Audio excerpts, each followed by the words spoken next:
Die Frage, die sich stellt, warum Pressereisen durch einen Berufsverband oder durch Berufsverbände Frage sind, selbstständig zu entscheiden und zu filtern, was ist berichterstattbar, was ist Manipulation, was ist bereits nicht alle da sein. Wir freuen uns über die vielen, die heute gekommen sind, zu denen wir gehören. Und wir haben in 2 Wochen noch eine weitere Vorbereitungsreise, fahren dann direkt, muss unsere Region verhältnismäßig sehr hohes Maß an Presse feiern. Die Printmedien geben das gesamte politische und ideologische Spektrum Pakistans wieder, unterliegen auch keiner Zensur. Sie nehmen zu allen relevanten Themen oder können zu allen relevanten Themen Stellung beziehen, auch kritische Stellung beziehen, auch. Und für uns alle die Sicherheit der Zukunft sind wir interessiert.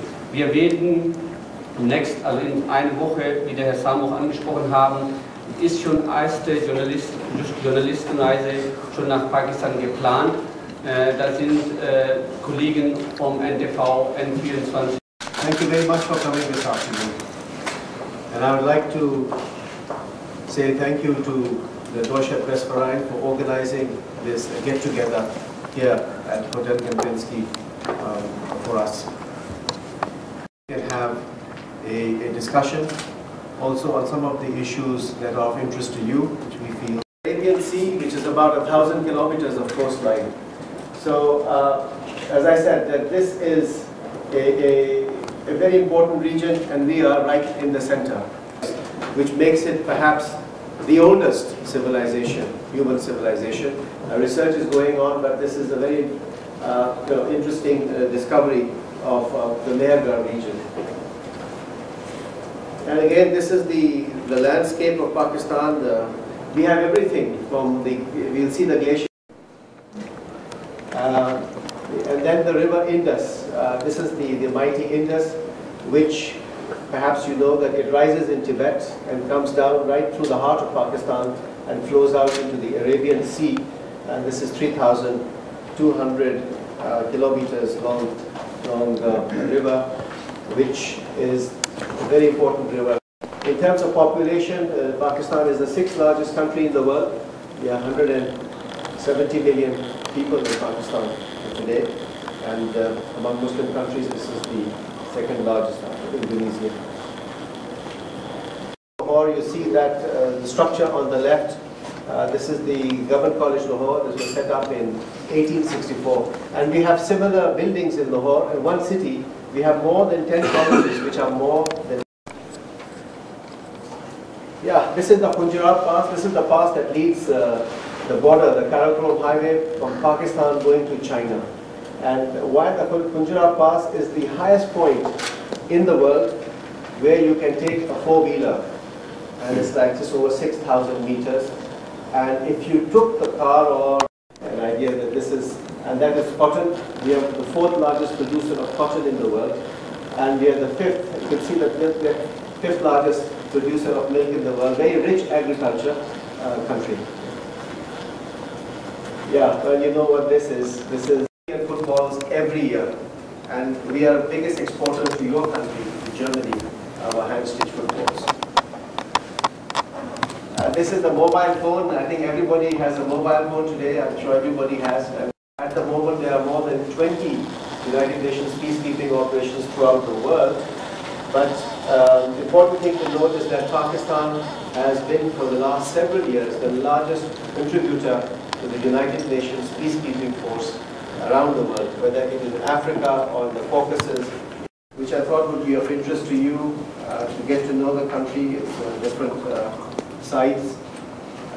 It is a country which is today not only the 6th largest country in terms of the population, but we are also the 5th refugees, and then everybody left, and Pakistan was left alone, going back 20 years, because security along the border, and this was the challenge that Pakistan had to face once the Soviet troops withdrew. And the story continues. 30 years, the neighbor our neighbor to the west, Afghanistan, has been in turmoil. And we have suffered as a result of this turmoil.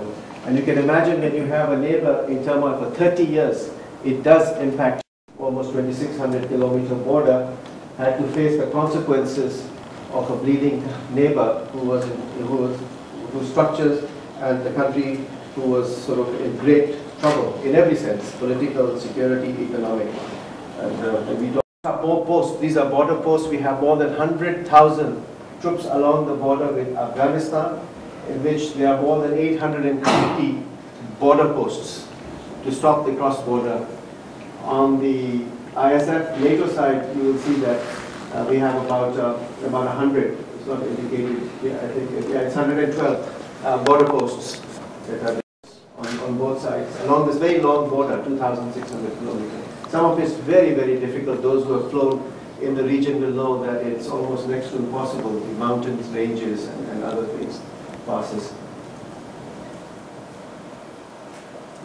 This is the coalition and the Afghan forces together and area in very short time. And this was done almost entirely by the resources of our explanations and queries. If you have information, just to share with you some of the misery in our neighborhood, because we have suffered a lot. 35 to $40 billion of business we have lost. To show you some of the aspects, I think some of the things that I may not have covered, we can bring it out in our Q&A. But I think the message is basically that Pakistan has done. Europäischen Partnern dort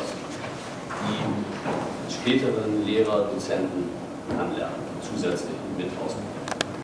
Seit in Kabul ist und der ist eine der Organisationen, der mitmacht und auch in den Schule-Organisationen beteiligt und der möchte auch die ganzen Mitarbeiter vom N24 möchten sich auch beteiligen an die Spenden der Schule. Etc. An deutschen Pfleger, also insofern auch eine erhebliche Qualität nach Pakistan hineingetragen.